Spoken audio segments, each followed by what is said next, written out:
Where do we begin? Oh, and we're sponsored by, well, A Man Can Dream. A Man Can Dream, Wow, but we're moving on to the second round against the Battle of Alberta. Let's go! At least it wasn't Adam Fox. Team that's probably the greatest team to ever face any other team in the entire National Hockey League. Isn't that weird? Call a little bit, ladies and gentlemen. We back. Pucking stuff. We're getting to some hockey for once in a while. Let's go. How are you guys doing today, B-Dog? How are ya? Oh, I'm doing great today. And Good. T-Dog's right. We've been talking about NFL so much in playoffs, we kind of forgot about our own sport. But finally, some news have actually hit the hockey world, and it's not the All-Star game. It's not just the boring-ass All-Star game. That's where I can take my good nap during that game. You know what? Having a week off of hockey, though, isn't the worst, I think, because it means we can catch up and do things that we need to do in our lives that are not as important, that are a little more important than hockey. Yeah. And following it, so that's something. That is true. But hey, guys, I hope you guys are doing great and everything. So yeah, NHL talk, just anything about the league. There's been a lot of stuff that's happened. We first want to say at the start here that to rest in peace to a legend of the game, Bobby Hull. Passed away a few days ago there. Just saying, he was a phenomenal player, legend of the game, and just wishing the best for his family and hoping the family is doing well there. I couldn't say it any better. Bobby Hull, what a legend. R.I.P. to him, and best of luck to his family. R.I.P. again. And stepping away from Bobby Hull, R.I.P. again, we do actually have some trade rumors. And we do have a lot of trade news. T-Dog, would you like to continue? So much this? trade stuff. Okay, do we just get into the Vancouver stuff? Yes, get into the Vancouver stuff. So where do we start? Okay, let's start with the Andrei Kuzmenko stuff. Okay, so they sign Andrei Kuzmenko. Kuzmenko, $5.5 million for 2 years. I think this is a bargain deal for what you're going to get because Kuzmenko is showing right now that he's potentially going to get 30 goals this season, right? He looks solid off the rush. Great forward. Yeah, he's just got a goal-scoring touch. And with that signing, you then hear Canucks management talk about how there are people who they consider their core on their team. And this relates to Andrei Kuzmenko, Quinn Hughes, and Elias Pettersson. So those three players, right? Mm-hmm. Yeah. And this kind of goes into what we're going to talk about too with another player, what's just happened with a trade. Bo Horvat. You don't hear his name. And I remember seeing that and like, why is Horvat not on the core? And then out of nowhere, out of the blue, I didn't even know this trade was going to happen. I don't even think Horvat knew that it was even going to happen before the trade deadline. This kind of came out of nowhere. We knew that Horvat was probably going to get traded. They signed Miller instead. And I think that they tried to get Horvat first, but I think Horvat's party didn't agree with the term or the money of what it was worth. But yeah, Horvat gets traded, and that full trade would have been Bo Horvat going to the New York Islanders. Finally, you get some scoring. Congratulations, Lou Lamoriello. Did you hear they're already having like a little bit of feud between Lou and frickin' Bo Horvat? Did you already hear about that? I actually even Yeah, they're starting to already have kind of colliding heads already once he gets into New York. But go ahead anyways. Yeah, so Horvat goes in return for Anthony Beauvillier, the absolute Grizzly Bear, Anna Kendrick. We all say hi, by the way. Hi. As well, too, with Atu Ratu and a first-round conditional pick that is top 12 protected. So somehow the Islanders absolutely crap the bed the last half of the season, and their pick goes to a top 12. Then they'll just get a first round for next year. Makes sense. The draft's pretty good. Now, I'm still kind of in the midst. I don't really know who wins this. What do you think? Because does it also depend, too, if Horvat actually signs long-term with the Islanders? I mean that does have a big factor if Bo Horvat even signs long-term with this team. But you also just got to look at where the Islanders are in the standings right now. They're not even on a wild card spot yet. They're 2 positions behind a wild card, behind Buffalo and Pittsburgh and Washington. So, like, it's kind of still a dogfight for if they can even make playoffs, which I thought this was kind of a risky move. But, I mean, top 12 protected pick is still nice to have just in case you do shize in the bed here. So probably the best thing that they could have done. And I mean, I think too, right? Like, just look at that. Like, that's what I love about the East this year, man. It's like, you know, it's pretty all said and done at the top there, but like, man, those wild cards, those last spots in East Division, respectively, it's gonna be a nice little bloodbath for the end there. Not just the West that's actually gonna have some battles. But speaking of that, yeah. So maybe in the long run, I think it depends with Ratu, to be honest. He was supposed to go really high in his draft year, but went down, and I think it was from injuries if I'm correct. But Ratu, of course, hasn't played too much, but Ratu does have potential that he could sprout, and that's what they want. They want some young prospects, and I think that kind of works for retooling. You're retooling at this point, Vancouver, so just make up your darn mind. I think they know what they're going to do now, but I don't know what this management's doing. Well, honestly, to be honest, this is like one of the first like kind of upsides for Vancouver in the last few weeks, because I'm not going to lie, they handled the Bruce situation terrible. Oh, man. Absolute terrible. And I want to get into that later, too. We will get into that later. But honestly, this was kind of like just, you finally figured out what you're going to do with your situation in Vancouver. You got a first out of it, and Anthony is a young player. He still has some potential on him. He's only 24, I believe, 25 years old. So he's almost at that prime, which I bet Vancouver's looking for right now, and you get a decent prospect and a pick out of it. You kind of like taking the right steps into what Vancouver wants this season, and it's retool or rebuilding, depending who wants to stay really for the next few seasons. But yeah, I think this was the right trade Vancouver had to make. Just, I was not expecting it at all. Like, just before All-Star break. And Bo Horvat has to still represent Vancouver's sweater at the All-Star game. That's the funny part. That was good for that. That's the funny part. That's just weird. Oh, it's so weird. I'm not a Canucks fan, but I felt bad. Like, I always see Horvat in Canucks colors. So not see him in that anymore. I mean, he's going to look good in the Fisherman logo. That's what I think. But, true. But you know who aren't All-Stars before we get into the All-Stars? Again, I'm just going to say the Canucks management. This Bruce Boudreau situation, I just want to talk about it quickly, and then we can just go whatever. But, like, this absolutely angers me, man. Okay, so we know at the start of the season, we kind of hear how Rutherford and Alvin were talking in the media about how Boudreau was never in their plan. Okay, understandable. But it's like they really just try to find a way just to fire him. They conveniently fire him the week of the games against, what was it, Columbus, Seattle, and Chicago, right? Yeah, the teams that were thought were going to be sweet, like wiped. The really bad teams, right? I mean, Seattle, of course, it's exception this year, just how good they've been playing.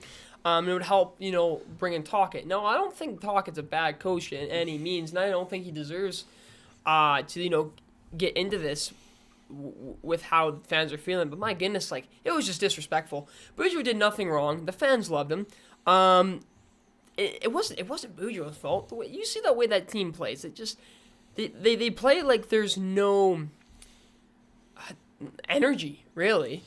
Like there's no energy, and maybe there's a problem because Boudreau's maybe system or the lack of system that he has isn't structured that well. So maybe that's another reason why that happened.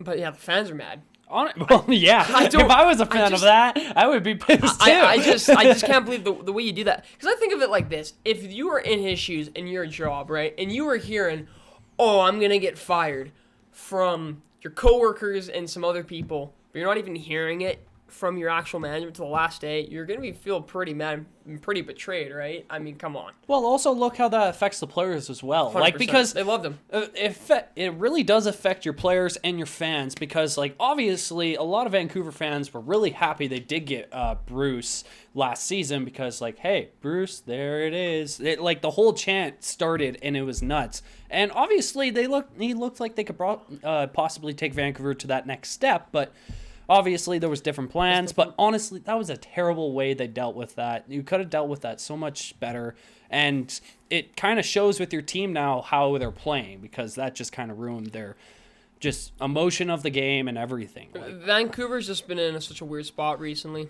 Yeah, very. It's such an odd. The team is just so odd. I don't know. It's like they're out of the spotlight for a minute, and they're not like. It's usually in the bad ways. But you know what it is? It's because, as well, too, Travis Green did not have the best track record, and they really wanted him out. Mm-hmm. And they switched it, and now to Boudreau. Now, you think about it now, they're still paying Travis Green. They're still paying Bruce Boudreau. They're still paying them. Oh. Yeah.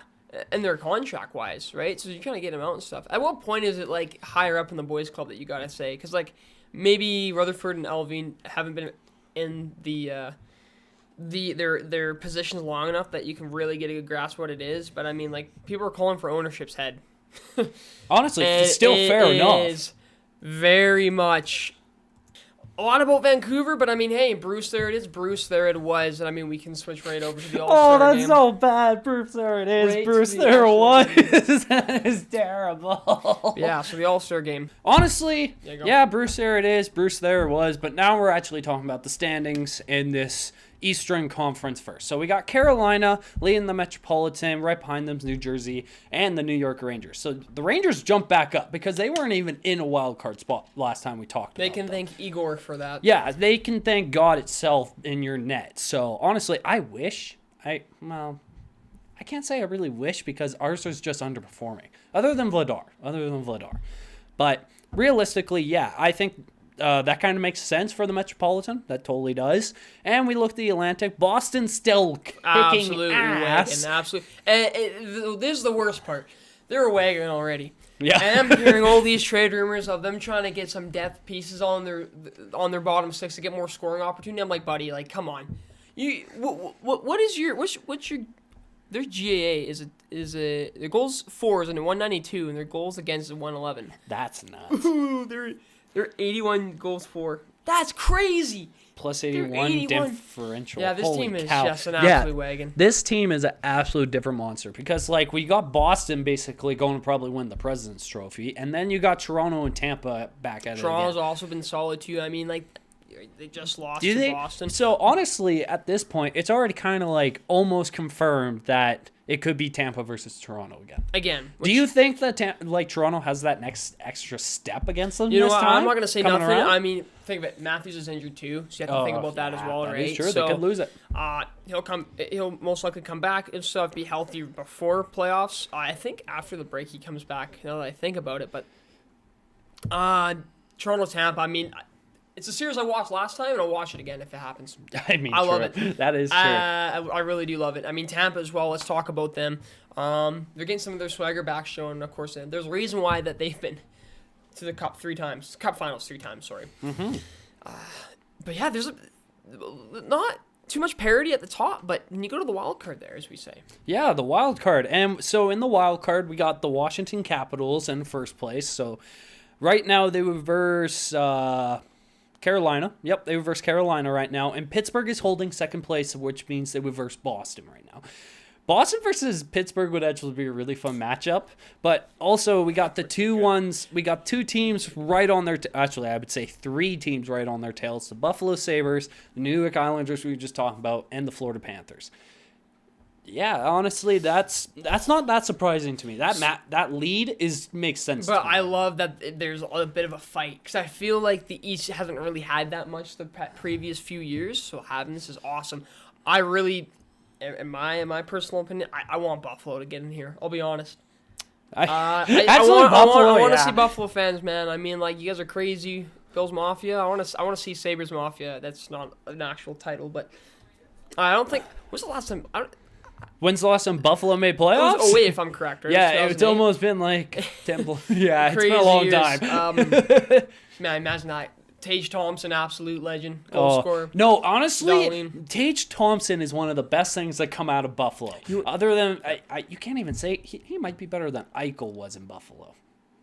Ooh, yeah, and you know what? No, give it another season. Give it one more season, I could say that. Injured for a lot of it, right? But man, this Buffalo team is a lot of fun to watch. Oh, I love it. Now, just imagine if Linus Ullmark stayed with the Sabres somehow, in some way. Yeah. But you had prime Ullmark, like.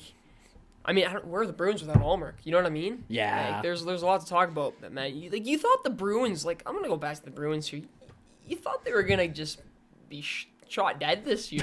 Not at all. Like, no they're one making expected sure this. that if this is gonna be not Marchand, this is gonna be Bergeron's last year. Oh, it's just gonna be his last year. He's going out with a bang. You know what we're gonna Absolute do? bang. You know what we're gonna do just before the season ends? We're gonna pull up our prediction standings and compare them to how it actually ended up. See how wrong we are. So wrong. Oh, it's gonna be so bad, but it'll be so funny. So basically, now I jump over to the West. We got the Central of Dallas and Winnipeg Jets basically fighting back and forth for that first spot. Minnesota is holding that third lead for the Central because Colorado's catching up, but who knows if they really do or not. And then we look at Pacific. Seattle Kraken of taking over.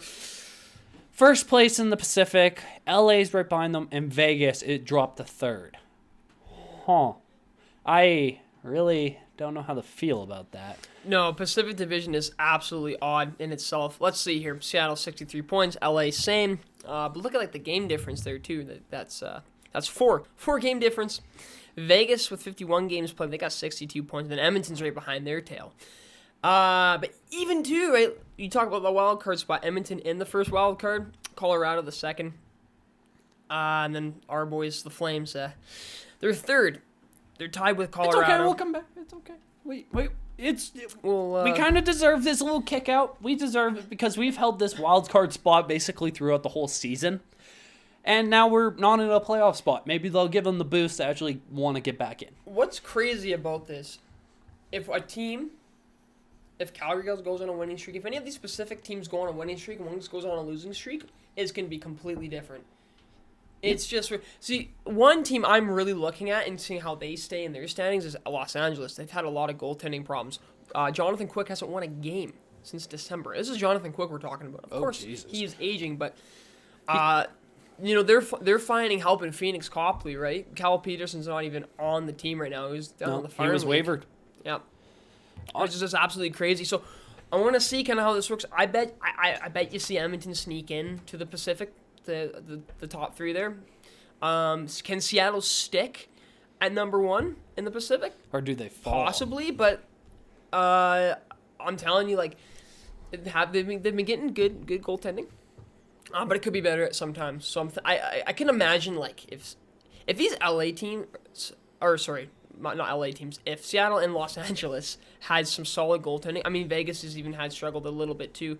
Take those three with some solid goaltending, Calgary and Edmonton's chances are looking pretty weak right now. So because I'd be lucky for that. One of the big things that I'm noticing as I look at the West here is basically the differential of how you look at the wild card teams just underneath, you look at the teams just underneath the wild card, and there's like 3-4 possible teams still fighting for that wild card spot. But you look at the West actually this season, and realistically, you got just Nashville, Calgary, Colorado, Edmonton right now fighting for those wildcard spots. Because St. Louis, there's been tons of rumors that O'Reilly's leaving, Tarasenko's going to get traded. Like, they're on their last years of their contracts. Barbashev too, I think, yeah, is one that's been linked to, like, Calgary. Yeah, there's been tons of talks with St. Louis, and honestly, they might be going in a rebuild pretty quick because, like, they're still a young core of a team, just it's not there. One lucky cup in 2019, and now we're here, but I could see possible moves from St. Louis.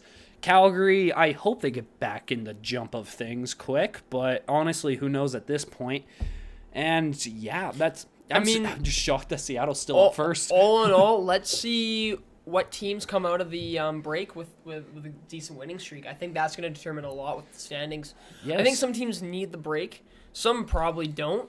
I wonder if Boston maybe alters a little bit because of a break like this. You know, they're on like a hot streak. Mm-hmm. That's very possible. I'm not saying that they're not going to keep. They're going to keep up. Like, they've just been so solid this year.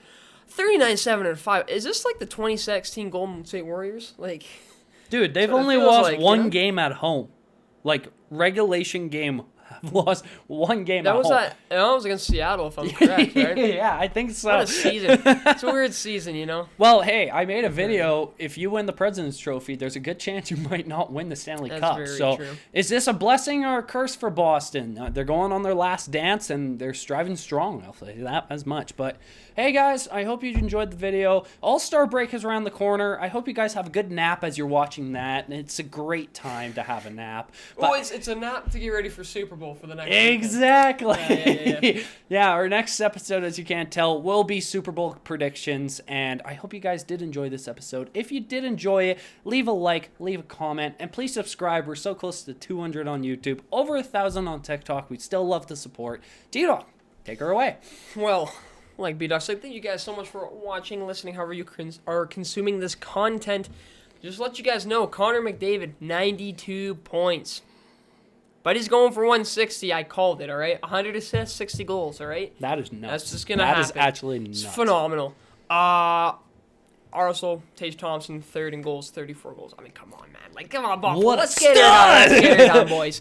I just wanted to point that out because that's phenomenal. Like, McDavid's just doing McDavid stuff. I mean, Edmonton, you gotta do something. Come on, look what he's doing. Draisaitl's next with 76. That's crazy. And they're still on a wild card. What's happening? But anyway. And then, then on it, parity as well. Goals against average. Linus Ullmark's got a 190. The next closest to him is Ottinger's with a 226. This dude is letting in about 2 goals a game, bro. That's phenomenal. Less than 2 goals a game. And his save percentage is a 937. Second to him is Ilya Sorokin of the Islanders, 923. That's actually pretty This impressive. dude's an absolute, Vezina. Vezina, right there. They never not. Anyways, guys, thank you so much for watching. And hey, guys, keep on rocking in the free world and enjoy your nice long slumber of the All-Star game. We'll see you in the next one. Peace.